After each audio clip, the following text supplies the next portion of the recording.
Oi pessoal, sejam bem-vindos a mais um tópico dos nossos bate-papos aqui sobre engenharia e arquitetura de dados.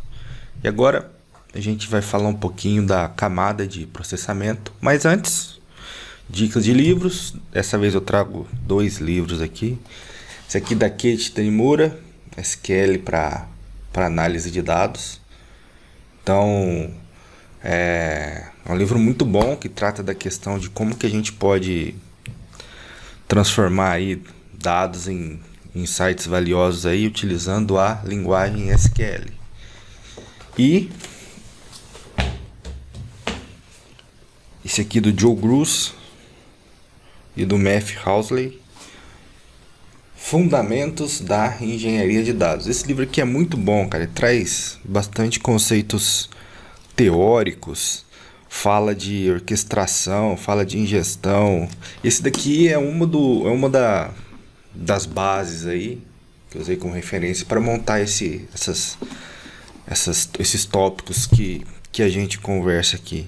Então, cara, esse aqui acho que é para quem quer seguir na área aí de engenharia. Esse livro aqui é interessantíssimo, hein? Então a gente tem esses dois livros na Amazon. A gente tem aqui o SQL para análise de dados, R$ 89,00 aqui. E o Fundamentos aí de Engenharia de Dados. Esse aqui tá mais caro, hein? Esse aqui não tá barato não, mas acho que vale a pena, hein? Quem quer conhecer um pouquinho mais sobre esse mundo aí. R$ 122,00. Então é isso. Agora vamos para nossas conversas aqui, que a gente vai falar um pouquinho aqui sobre a camada de processamento de dados. Então, qual que é o intuito aí, o objetivo dessa nossa conversa?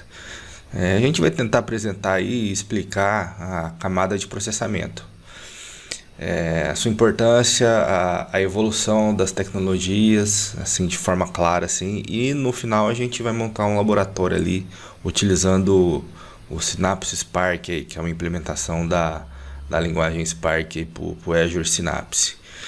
Então, vamos iniciar aqui da nossa arquitetura. Então, a gente falou um pouquinho das camadas de origem dos dados. A gente fez ali um exemplo da camada de ingestão, a gente já passou por isso. No nosso último tópico, a gente falou ali da camada de armazenamento, camada de lake. E agora a gente vai falar aqui, ó, da camada de processamento. Aqui a gente está falando de duas questões, uma da batch layer e a outra do stream data. A gente vai focar mais aqui na batch layer aqui, que é mais tranquila e simples de ser implementada.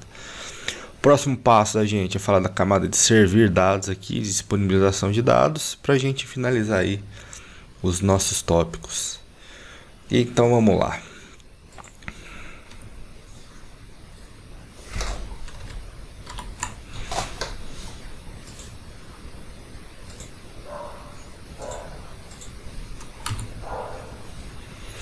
Então, falando um pouquinho mais aqui da camada de processamento, do objetivo dela. Então, os objetivos dela, né? A primeira aqui está a transformação, que é a gente converter dados brutos aí para um formato mais factível para a gente poder fazer as nossas análises. Tem a questão da limpeza, onde a gente limpa ali, remove as inconsistências e duplicidades, valores nulos. Então a gente faz uma limpeza nos dados. Tem o enriquecimento, que é um exemplo legal que a gente vai usar ali, que a gente adiciona informação complementar para dados ali que já existem na nossa fonte de dados. E a modelagem, isso aqui tem mais a ver com a entrega, que é o momento em que a gente pega esse dado que a gente fez todo esse processo aqui e disponibiliza para leitura.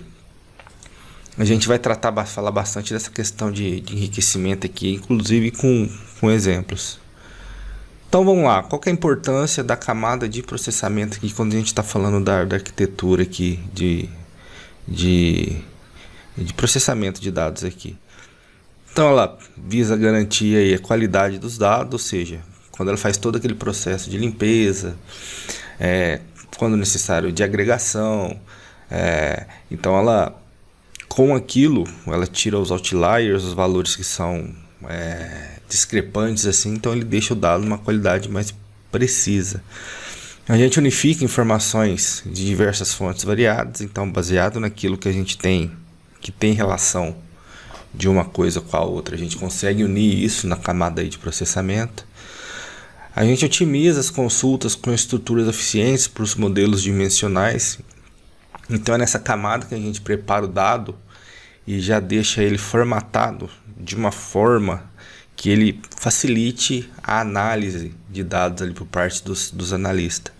E o enriquecimento aqui, que a gente agrega dados ali ao contexto que tem aquele dado, para deixar aquela informação você conseguir ser analisada de vários prismas aí. Então a gente pega aquele mesmo dado e dá um formato diferente para ele, para poder melhorar as nossas análises.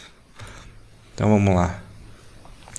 Então, qual que é o problema que a camada de processamento resolve, baseado naquilo que a gente viu no slide anterior? Dados inconsistentes de baixa qualidade, então ele elimina os erros naquela camada de limpeza. A ideia é eliminar os erros ali, os outliers.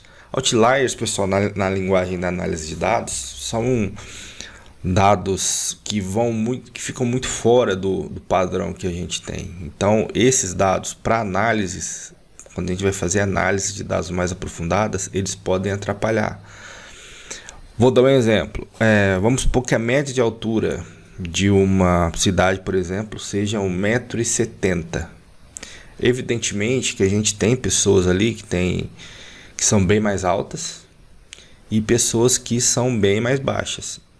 Só que a média varia em torno ali de 1,70 m. Então, se a gente não eliminar esses dados das pessoas mais altas e mais baixas, de alguma forma, elas podem impactar nas unidades de medidas que a gente vai utilizar. Então, qual que é o ideal? O ideal é pegar esses dados que são discrepantes, que a gente chama de outliers, e separar do nosso conjunto de dados, para deixar a análise mais próxima da realidade.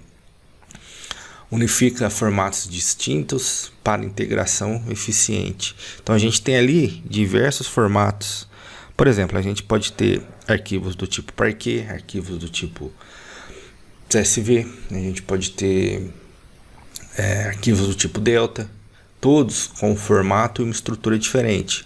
Nessa camada de processamento a gente consegue reunir, analisar esses arquivos em conjunto, e na saída dessa análise a gente consegue deixar no formato único, com todos os dados agregados e otimizados ali. Então ela também permite que a gente trabalhe ali para formatar o dado, para deixar ele de uma forma que seja mais eficiente as consultas ali, eliminando a lentidão. E enriquece, que é o que a gente já falou, que é quando a gente fizer o exemplo, acho que vai ficar bem mais claro o que é essa questão aí de enriquecimento de dados. Então, como que foi a evolução disso tudo aí?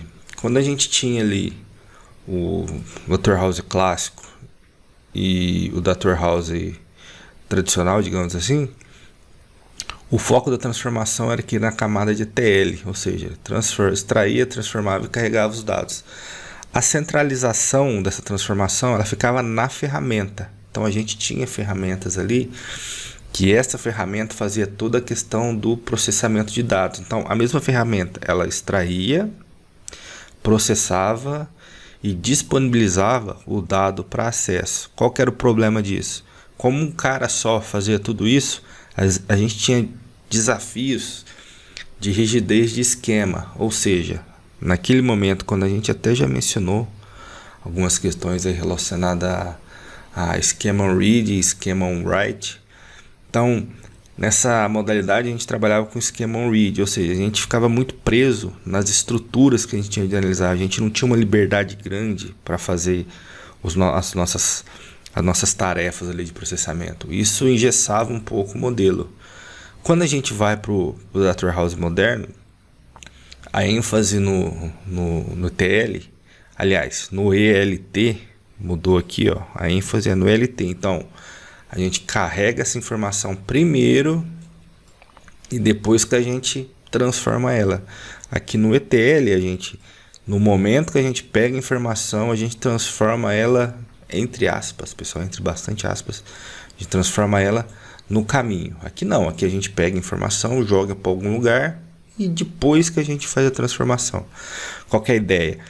Então, ele traz uma flexibilidade maior quando a gente está falando de explorar dados brutos. O que a gente está querendo dizer com isso?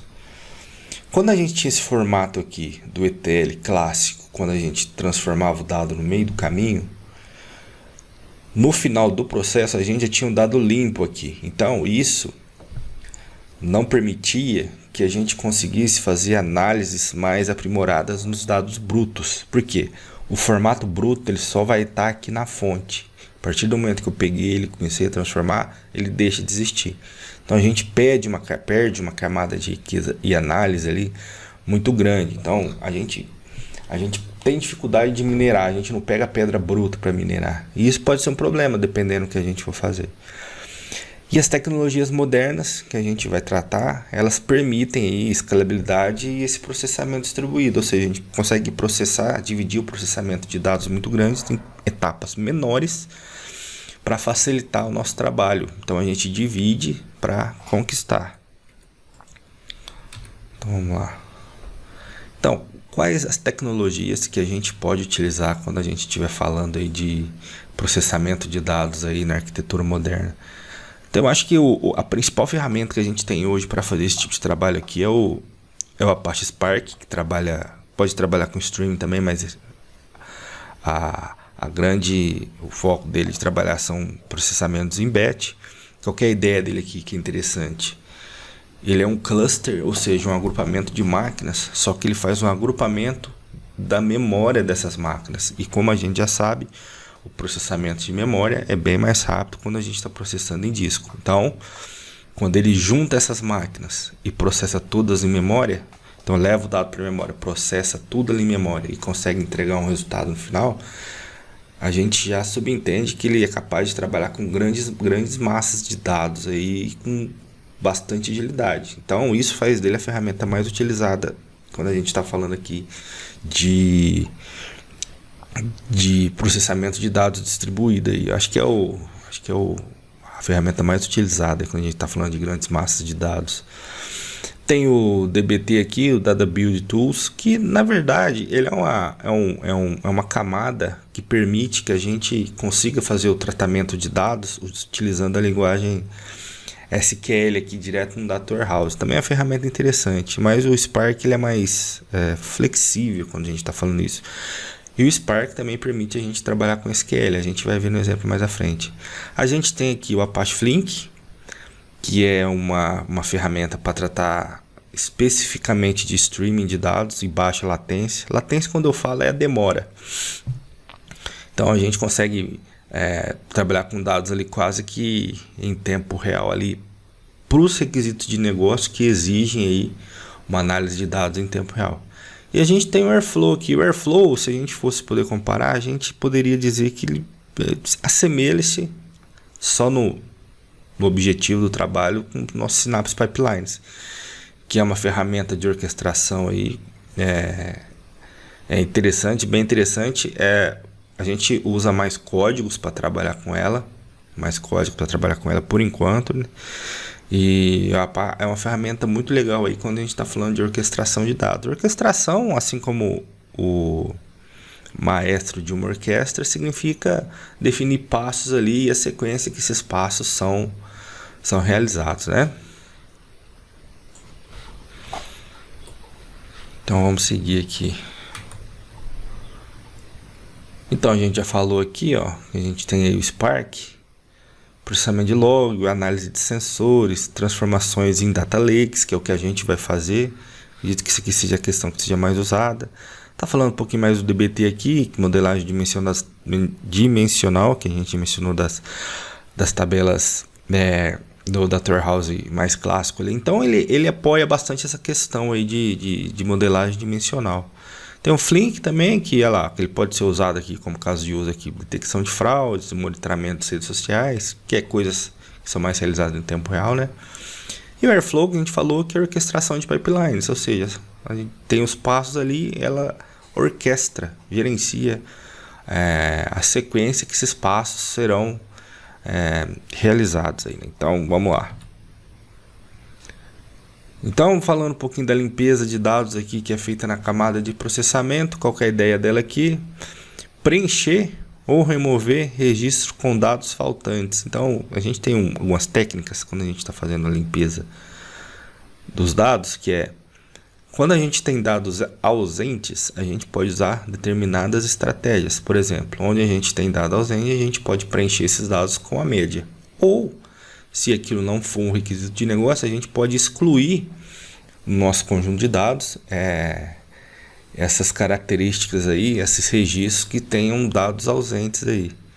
Detecta e remove as duplicidades, ou seja, tudo que tiver duplicado, que não faz sentido, então a gente não pode somar duas vezes, analisar duas vezes, a gente exclui essas duplicidades. E tenta corrigir erros aqui e inconsistência. Então, tenta identificar dados incorretos. Nem sempre isso é fácil, nem sempre isso é trivial. Tenta localizar esses dados incorretos e, na medida do possível, tenta corrigi-los. Agora a gente vai falar da camada de enriquecimento e agregação. Então, a gente tem a questão de lookup tables, que isso faz mais parte da camada de agregação, em que a gente tenta procurar ali no nosso conjunto de dados que são logicamente relacionados.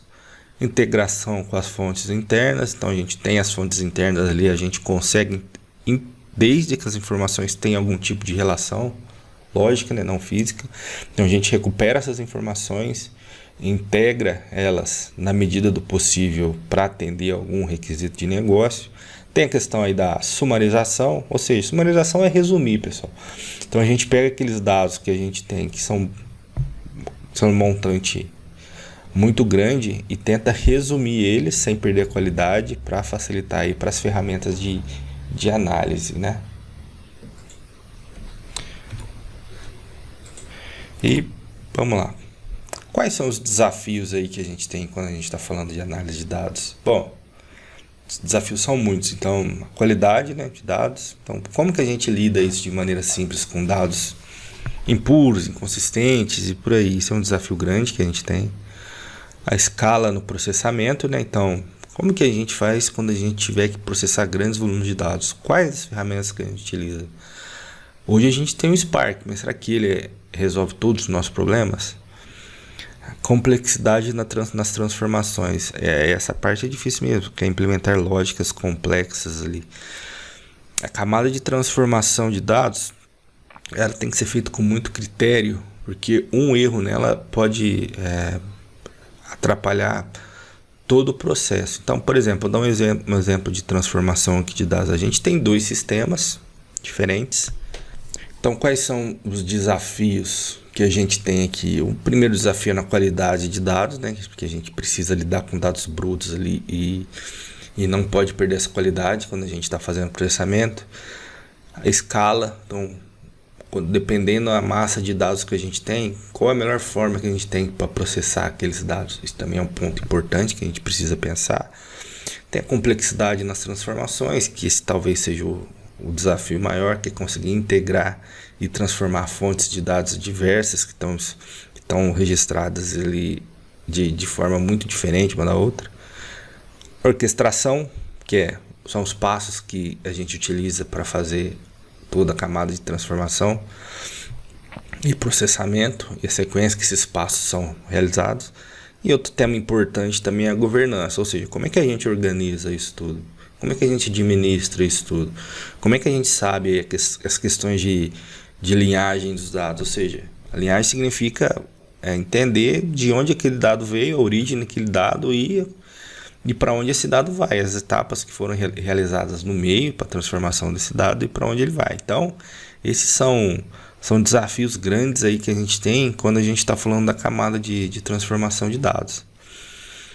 Agora a gente vai ali para o nosso Synapse para a gente mostrar um pouquinho ali do que a gente está falando, para deixar uma questão mais material aí do que a gente está falando quando nós estamos falando aí de processamento de dados. Então, pessoal, a gente veio para o nosso laboratório aqui e qual que é a ideia? A ideia principal é a gente aqui, vou abrir o meu Storage Explorer. Essa ferramenta aqui, pessoal, ela é uma ferramenta local, que eu instalo na minha máquina, que faz acesso ali ao meu Data Lake. Então o meu Data Lake tem esses arquivos aqui, ó, tem essa estrutura de diretórios aqui, de hierarquias, né, que a gente tratou no nosso tópico anterior. E tem um arquivo aqui, ó, chamado pedido vendas. Tem um código aqui, que é a data dele, chamado com extensão parquet. Esse arquivo, como é que ele chegou aqui? A gente já viu ali, nos nossos tópicos anteriores, que ele chegou aqui através de um pipeline, através do nosso Synapse Pipelines ali. Então esse arquivo ele estava num banco de dados, uma tabela de banco de dados, e a gente transformou ele em parquet e jogou no nosso Data Lake. Qual que é a ideia aqui? A ideia é utilizar aqui o Synapse, utilizando aqui a camada de desenvolvimento, para abrir cluster Spark aqui, para utilizar o Spark para fazer os tratamentos ali nos nossos dados. Então, como que a gente vai fazer isso? Ó? Isso aqui que a gente está vendo é uma forma de utilização da linguagem Spark, através do PySpark, que é uma biblioteca que assemelha a linguagem Python. Então aqui eu tenho um cluster que eu já criei, um cluster chamado curso. Ele é um cluster de 3 máquinas, é o cluster mais barato aqui, e com 32 GB de RAM. E esse barato não significa que ele seja barato, pessoal, porque é caro utilizar esse tipo de coisa aqui. E a linguagem que eu estou utilizando aqui no meu notebook. Notebook, pessoal, são esses espaços aqui que a gente põe código que a gente pode executar parte a parte. Então esses são os notebooks aí quando a gente está falando de programação. Qual que é a ideia aqui? A ideia é pegar o dado que a gente tem aqui, ó, caminho de dado. Então a gente definiu 2 variáveis aqui, caminho de origem e caminho de destino. Um está apontando para o dado, lá no meu Data Lake, pedidos venda, que eu acabei de mostrar. E o caminho de destino é onde eu vou salvar esse dado depois que eu enriquecer ele. Então aqui eu crio um data frame, isso aqui é linguagem Python, quase que igual Python. A gente cria um data frame lendo esse arquivo e dando uma estrutura para ele. Então a gente usa o infer esquema aqui, para ele tentar adivinhar o esquema que a gente vai utilizar. Então eu vou rodar essa primeira parte aqui para a gente ver, para vocês verem como que a tabela é na origem e depois como ela vai ficar. Rodar o cluster aqui, ele vai executar. Então ele está lendo lá no meu Data Lake, lendo o conteúdo do arquivo e mostrando para mim aqui, ó. Então vamos lá. O que a gente tem aqui? Ó? A gente tem uma tabela com 5 colunas. O ID pedido o pedido, o identificador do pedido, a identificação do cliente, a data do pedido, o valor e o status. Se esse pedido foi enviado, se ele foi entregue, se ele está pendente. Qual que é a ideia de enriquecimento interessante aqui? A gente vai usar essa tabela, vai adicionar novas colunas nela, baseada nas colunas que a gente já tem. E como a gente vai fazer isso? Ó, vamos olhar aqui. Ó, o que a gente tem aqui? A gente tem... Eu vou criar uma coluna aqui, ó. Começa aqui embaixo. Ó. Primeiro, eu vou converter, né? Essas colunas aqui, a coluna data pedido que a gente tem. Vou falar que ela... converter ela aqui para o tipo timestamp. É um tipo de formato de data. Vou transformar aqui a minha coluna valor total que a gente tem ali. Vou convertê-la para double, porque perceba que a gente tem aqui, ó, valores que tem só uma casa decimal. Então vou trazer ela para double para deixar com 2 casas decimais. E aqui de fato eu começo a transformação, o enriquecimento, porque essas colunas aqui, ó, elas não existem. Então o que eu estou fazendo aqui? Estou pegando só, criando uma coluna chamada ano pedido, pegando só o ano aqui da coluna data pedido, o mês do pedido, pegando só o mês da coluna data pedido. Então, a partir da coluna data pedido, eu crio uma série de colunas novas, enriquecendo esse dado, propiciando a gente fazer análise. No caso aqui, a gente vai fazer o particionamento baseado nessas colunas que a gente vai criar. E a mais interessante aqui, ó, deixa eu limpar para ficar mais fácil. A mais interessante é essa daqui, que o que a gente tem aqui, ó? A gente está criando uma coluna de categoria aqui, ó, com algumas métricas. Então a gente está falando assim, ó, onde o valor total for menor que 1000, eu vou mostrar como baixo. Onde ele for maior, eu vou mostrar, aliás, se o valor for menor que 3000, eu vou mostrar como médio. Caso contrário, eu mostro como alto. Então eu vou executar aqui essa célula, esse notebook, essa célula do notebook para mostrar como é que vai ficar. Vamos ver se eu consigo Não vou conseguir, que a ideia era tentar mostrar os dois aqui. Então, olha só como que era o conjunto, a mesma tabela, ó, como que ela era. E eu enriqueci essa tabela, ó. Criei algumas colunas a mais aqui, que vai propiciar eu poder fazer ali as minhas análises. Então, aqui, ó, eu tinha 5 colunas, agora eu enriqueci minha tabela, ela tem 10 colunas. E eu não inventei nada, eu peguei tudo baseado nas informações que a gente já tinha aqui. E depois que eu fiz esse enriquecimento de dados, eu vou salvar novamente esse arquivo Parquet no diretório de destino aqui, ó, que vai ser a minha camada Gold. Então eu pego o dado, enriqueci ele, coloquei mais colunas baseadas nas colunas que eu já tinha e vou salvar esse dado para disponibilizar para análise. Então eu vou vir aqui, isso tudo utilizando a linguagem Spark, e vou executar aqui.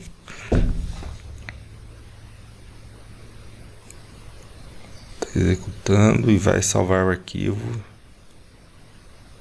Eu vou mostrar para vocês aqui. A gente tem, ele vai salvar aqui, ó, nessa camada Gold aqui, ó. Vou ver se já começou a salvar. Ó, já criou a pastinha lá, pedidos enriquecidos, e salvou o dado aqui dentro. Vamos ver se o cluster terminou de executar aqui. Olha lá. Dados enriquecidos salvos no diretório na pasta dados enriquecidos. Então, se eu vier aqui na minha pasta dados enriquecidos, os arquivinhos lá estão salvos e particionados pelo ano. Significa que todas as vendas do ano de 2023 estão aqui, e dentro eu segmentei por mês, o mês do pedido. Por que isso é importante? Isso é muito importante. Quando a gente estiver lendo esse arquivo, nesse caso não vai fazer muita diferença porque o arquivo é muito pequeno, mas quando a gente estiver lendo arquivos extremamente grandes, quando a gente faz esse particionamento, essa segmentação, significa que a gente está falando para a ferramenta, quando a gente faz algum tipo de filtro, que, por exemplo, eu quero ver só as vendas de 2024, dos pedidos de 2024. Isso evita da ferramenta perder tempo lendo todas as pastas. Então ela vai direto no ano de 2024. E vamos supor que eu queira só do mês 7 do ano de 2024. Então eu elimino a leitura aqui, ó, em todas essas outras diretórios aqui, e leio somente o pedido aqui. Então eu resumo, eu ajudo a ferramenta a ler só o que for realmente necessário do que eu precisar. Então essa é a ideia aí por trás do particionamento aqui, que é muito interessante quando a gente faz isso. Aqui onde eu estou fazendo particionamento, quando eu salvo o dado, ó, eu falo assim, olha, partition by, então particione por ano, mês, ano e mês do pedido. Se eu tivesse disponibilidade de particionar por mais colunas, eu colocaria mais uma vírgula aqui e ia descrevendo as colunas que a gente precisa. Beleza, pessoal? E como eu disse anteriormente, para quem não tem familiaridade com a linguagem Python para trabalhar com PySpark, existe uma biblioteca também no Spark, que é a biblioteca Spark SQL. Perceba, ó, se a gente olhar aqui em cima, ó, na Language, a gente tem Spark SQL, e eu vou voltar aqui, ó, que a gente tem o PySpark. Então, se a gente tiver mais facilidade para trabalhar com SQL, a gente consegue também fazer a mesma coisa. Eu vou tentar jogar aqui essa informação, porque senão eu vou ter que iniciar o cluster. Iniciar o cluster demora um pouco. Acho que fica mais fácil eu jogar aqui e executar aqui, que o cluster já está. O duro é que eu vou ter que mexer na língua. Bom, vamos ver se vai dar certo. Depois eu altero ali a linguagem que eu estou executando.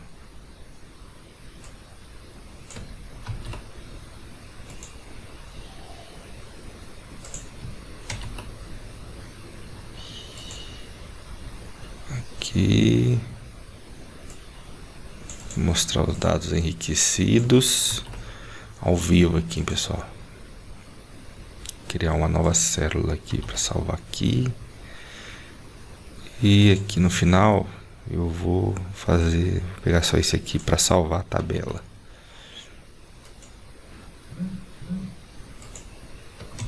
Agora eu preciso mudar a linguagem aqui. Será que eu vou conseguir? Bom, Spark SQL. Perceba que aqui até mudou a cor aqui dos comandos. Então aqui eu estou fazendo a mesma coisa que eu estou fazendo aqui em cima. Estou lendo um arquivo aqui lá da minha camada bronze, o mesmo arquivo. Deixa eu executar. Então li o arquivo e criei aqui, ó, uma view temporária chamada pedidos temp. Então o conteúdo que tem nesse arquivo veio para essa pedidos temp aqui. Vou dar um select nessa pedidos temp aqui, ó, para a gente ver o que tem dentro dela. Olha lá. A mesma coisinha que a gente tem aqui em cima, ó. Mesma coisinha que a gente tem aqui em cima. E agora eu vou fazer a mesma coisa. Agora, para quem conhece SQL, já ficou bem mais simples aqui o que a gente está fazendo, né? Tá pegando o coluna ano aqui da coluna data pedido, coluna mês, por aí vai. E aqui a gente está fazendo um case, né? Que é a mesma coisa. Isso aqui, pessoal, é a mesma coisa do que a gente está fazendo aqui, ó. Então, esse trecho de código em PySpark é a mesma coisa, só que aqui a gente está fazendo SQL. Vou executar aqui. Ele executou, pedi para não trazer dados. Vou executar aqui um select nessa tabela que ele criou agora, ó, com os dados enriquecidos. Vai rodar, olha lá, mesma coisinha com o mês do pedido, dia do pedido, categoria do valor, mesma coisa que a gente tem ali em cima. E aqui que eu estou fazendo, ó, estou criando uma tabela, caso ela não existir, pedidos de venda enriquecidos, usando o Parquet, ou seja, eu vou salvar isso aqui no formato Parquet, nesse local aqui, ó, meu Data Lake. E, ó, que interessante também, estou fazendo a mesma coisa aqui, que eu estou particionando, ó, estou particionando esse conjunto de dados aqui em ano do pedido e mês do pedido, para facilitar, como a gente já mencionou ali, a questão da leitura. Eu vou executar aqui. Perceba que eu estou salvando em pastinha diferente aqui, ó, para não sobrescrever. Então eu estou salvando pedido de vendas enriquecidos, pronto, SQL. Deixa eu... Cadê o meu... Aqui, ó. Vou voltar aqui. Tem que criar uma pastinha aqui. Pedido SQL. Atualizar. Vamos ver. Se parece. Aí, ó, foi. Então, se a gente abrir o enriquecido SQL, a gente vai ter aqui a mesma coisa. A diferença é que um a gente fez utilizando o PySpark e o outro a gente fez utilizando ali o Spark SQL. Beleza, pessoal? Então, esse foi o laboratório aqui, quando a gente usou ali o Synapse para enriquecer alguns dados ali, fazendo parte ali do nosso processo nossa camada de processamento de dados. Então, aguardo vocês no nosso próximo tópico. Até mais.